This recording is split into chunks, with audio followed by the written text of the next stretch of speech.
ನಮಸ್ಕಾರ, ನ್ಯೂಸ್ 26ಗೆ ಸ್ವಾಗತ. ಕೊಂಡೂರ ಗ್ರಾಮ ಪಂಚಾಯಿತಿ ಅಧ್ಯಕ್ಷೆಯಾಗಿ ಬಸಮ್ಮ ಮಾದರ ಅವಿರೋಧವಾಗಿ ಆಯ್ಕೆ. ವಿಜಯಪುರ ಜಿಲ್ಲೆಯ ತಾಳಿಕೋಟೆ ತಾಲೂಕಿನ ಕೊಂಡೂರು ಗ್ರಾಮ ಪಂಚಾಯತ್ ಇದರ ತೆರವಾದ ಪರಿಶಿಷ್ಟ ಜಾತಿ ಮಹಿಳೆ ಮೀಸಲಾತಿಯ ಅಧ್ಯಕ್ಷ ಸ್ಥಾನಕ್ಕೆ ನಡೆದ ಚುನಾವಣೆಯಲ್ಲಿ ಅಧ್ಯಕ್ಷೆಯಾಗಿ ಬಸಪ್ಪ ಮಾದರ ಇವರು ಅವಿರೋಧವಾಗಿ ಆಯ್ಕೆಯಾದರು. ಕೊಂಡೂರು ಗ್ರಾಮ ಪಂಚಾಯತ್ ಸಭಾಂಗಣದಲ್ಲಿ ಶುಕ್ರವಾರ ನಡೆದ ಈ ಚುನಾವಣೆಯಲ್ಲಿ ಅಧ್ಯಕ್ಷ ಸ್ಥಾನಕ್ಕೆ ಶ್ರೀಮತಿ ಬಸಪ್ಪ ಮಾದರ ಅವರೊಬ್ಬರೇ ನಾಮಪತ್ರ ಸಲ್ಲಿಸಿದ್ರಿಂದ ಅವರು ಅವಿರೋಧವಾಗಿ ಆಯ್ಕೆಯಾಗಿದ್ದಾರೆ ಎಂದು ಚುನಾವಣಾಧಿಕಾರಿಯಾದ ತಾಲೂಕು ಪಂಚಾಯಿತಿ ಇಒ ನಿಂಗಪ್ಪ ಮಸಳಿ ಘೋಷಣೆಯನ್ನ ಮಾಡಿದ್ರು. ಸಹಾಯಕ ಚುನಾವಣಾಧಿಕಾರಿ ತಾಲೂಕು ಪಂಚಾಯತ್ನ ಬಸನಗೌಡ ಚೌಧರಿ, ಮಹಂತೇಶ್ ಗೌಡ ದೋರೆಗೋಳ, ಪಿಡಿಒ ಶ್ರೀಮತಿ ಎಸ್ಎಸ್ ಬಿರಾದರ, ಕಾರ್ಯದರ್ಶಿ ಪಿಎ ಕರಾಟೆ ಕಾರ್ಯನಿರ್ವಹಿಸಿದ್ರು. ಒಟ್ಟು 16 ಜನ ಸದಸ್ಯ ಬಲ ಹೊಂದಿರುವ ಈ ಪಂಚಾಯತ್ನ ಅಧ್ಯಕ್ಷ ಸ್ಥಾನದ ಚುನಾವಣೆಯಲ್ಲಿ 12 ಸದಸ್ಯರು ಭಾಗವಹಿಸಿದ್ರು. ಈ ವೇಳೆ ಗ್ರಾಮ ಪಂಚಾಯತ್ ಅಧ್ಯಕ್ಷ ಸಾಹೇಬಲಾಲ ಟಕ್ಕಳಕಿ, ಮುಖಂಡರಾದ ಶಂಕರರಾಯ ಬಿರಾದರ,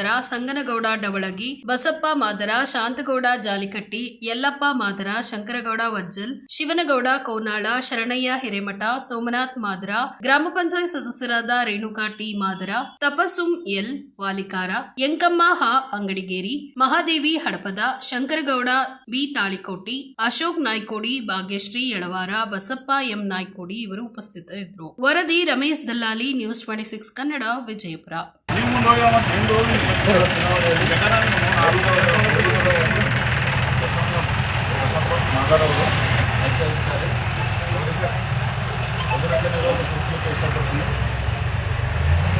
ಪಟ್ನೂರು ಮತ್ತು ಕೊಡಗನೂರು ನಮ್ಮ ಪಂಚಾಯತಿ ವ್ಯಾಪ್ತಿಯಲ್ಲಿ ಬರೋದು 2 ಹಳ್ಳಿ. 2 ಹಳ್ಳಿಯಲ್ಲಿ ಜನರಿಗೆ ಏನಾದರೂ ತೊಂದರೆಗಳು ನೀರಿನ ಸಮಸ್ಯೆ ಇರ್ಬೋದು, ಈ ಸುತ್ತಮುತ್ತಲಿನ ನೈರ್ಮಲ್ಯ ಕೆಲಸಗಳು ಇರ್ಬೋದು, ಯಾವುದೇ ರೀತಿಯಿಂದ ಜನರಿಗೆ ತೊಂದರೆ ಆಗಿದ್ರೆ ನೋಡ್ಕೊಂಡು ಹೋಗ್ತೀವಿ ಅಂತೇಳಿ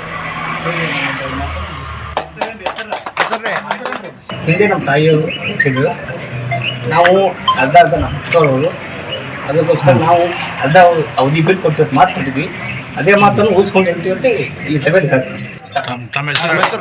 ನಾನು ಎಲ್ಲಪ್ಪ ಮಾತಾಡ್ತೇವೆ. ಇದಾಗಿತ್ತು ಲೇಟೆಸ್ಟ್ ಅಪ್ಡೇಟ್ಸ್. ಇನ್ನಷ್ಟು ಸುದ್ದಿಗಾಗಿ ನೋಡ್ತಾ ಇರಿ ನ್ಯೂಸ್ 26 ಕನ್ನಡ. ನಾವು ನಿಮ್ಮೊಂದಿಗೆ.